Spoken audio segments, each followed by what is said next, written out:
We got 52 minutes left in this transmission. Tomorrow, Steve Quayle and Ron Paul. Ron Paul joining us last week and again this week. So, big transmission lined up tomorrow. Very informative, because it's clear as government collapses, as confidence collapses in the offshore banks robbing us, as people figure out both parties are controlled by offshore interest, the kleptocracy, the offshore plutocrats, the polycentric bankers, as Webster Tarpley calls them, the elite are going to try to stage some crises. Flu, outbreak, hysteria, martial law announcements. It's not going to work. But we're covering that tomorrow.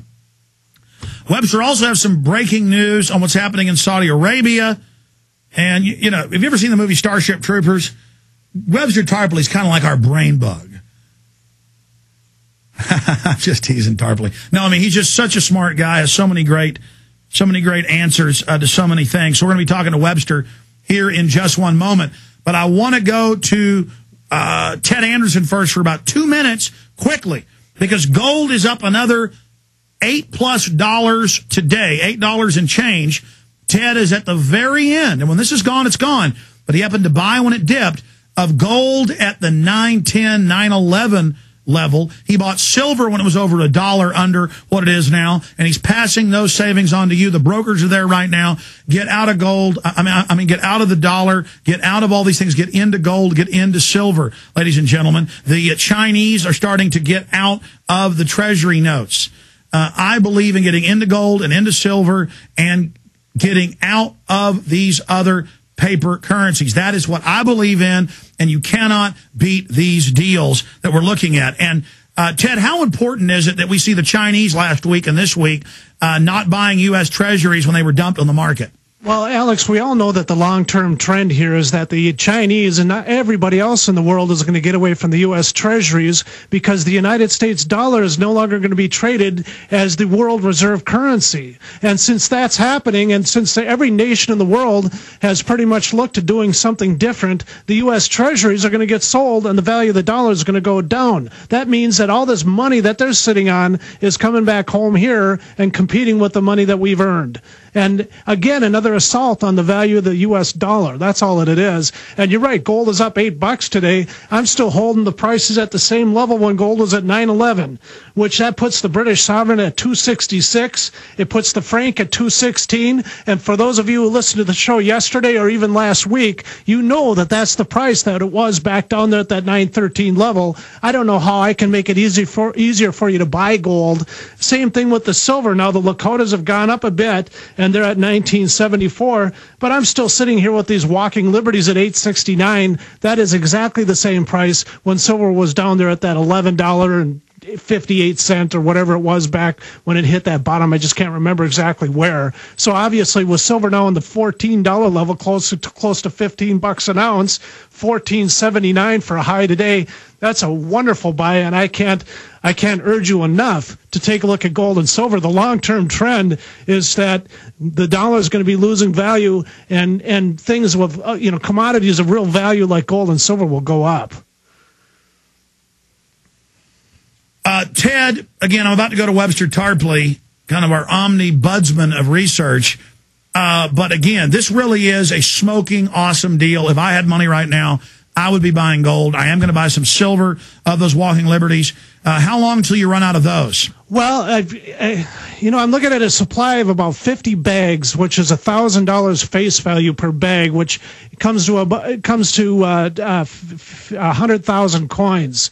It really depends upon how many people are buying them. The supply is depleting. If it gets to be anything like it was back when silver hit $20 an ounce, I won't even have them to sell to you at any price. That's what happened just a couple years ago. So obviously, right now is a good time to be getting in. Well, not a couple years ago. That was last year. You couldn't get gold or silver. A lot of people are still really low, and they rip people off. You've got great deals. Here's the toll-free number. I believe in gold and silver. I believe that we need to move away from the dollar, away from paper, away from derivatives. It is so important. The elite are pumping their tens of trillions they've stolen from us with the bailout back into the market. That is institutional buyers. That's big money buyers. This is a sucker's rally. The real economy is imploding. You need to get into gold and silver. 1-800 800-686-2237. 800-686-2237. The brokers are there right now. You cannot beat this deal anywhere. 800-686-2237. Thank you, Ted Anderson. Yeah, thanks for having me up, Alex. You bet. Ted Anderson is the brain bug of the gold bug industry. 800-686-2237.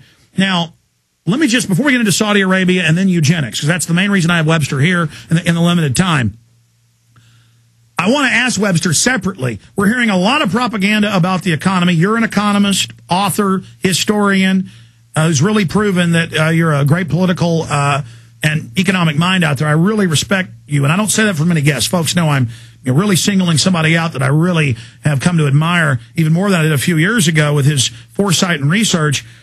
But they're saying green shoots, everything's wonderful, the economy's great. Meanwhile, jobless soaring, home sales plunging, every major indicator falling apart, even their cooked books. The Chinese and others aren't buying U.S. treasuries.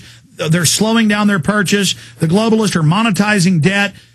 Is this another suckers rally like 2 years ago, telling us everything's wonderful? And are they so panicked they're moving into saying everything's fine now because they've over fear-mongered and they believe they've lost control? Or is everything really peachy keen? Or are we getting a window into the truth with the Wall Street Journal and CNBC reporting Geithner screaming, cussing, fights, panicking behind the scenes as he bullwhips the Fed chairman and others into following his policies? What is really going on, Webster Tarpley? Well, it fits right into what Ted Anderson was saying. The main danger now is hyperinflation, and we may be in the early phases of hyperinflation. I'm not quite prepared to say that this is it, but the straws in the wind are multiplying. Now, hyperinflation would mean that you get up to the Dow 15,000 and 20,000, and indeed Dow 35,000. Why not? Except those dollars are going to be converging on worthless. And if you look at the hyperinflation picture, the basic underlying dynamic is you've got this huge dollar overhang. $4 to $5 trillion are out there as euro dollars, Chinese-owned dollars, or treasury securities. This is basically the same thing. Same for Japan, Russia, European Union, Saudi Arabia, that I'll get to in a minute. All of these countries have huge amounts of dollars. The situation is extremely unstable. Any kind of military event, a military defeat for the U.S., something shocking, unpredicted. It used to be back in the in the day that if the president had a health problem, that could also have a tremendous effect on these markets, and could again today if it turns out that Obama. Why is Obama's plunging approval rating making the stock market go up? No, I don't. I think this is separate. In other words, what you've got is what Obama has done or presided over is the $24 trillion being pumped in. Now that's a credit line. It doesn't mean it's all out there, but it's all in danger of coming out. So $24 trillion for Wall Street, maybe $300 billion for the average person for infrastructure. So now we've got the bankers defeating the people under Obama by 80 to 1. But at the same time, real production is collapsing. You look at U.S. industrial production, it continues to fall. World trade is down 40% from where it was around the middle of last year.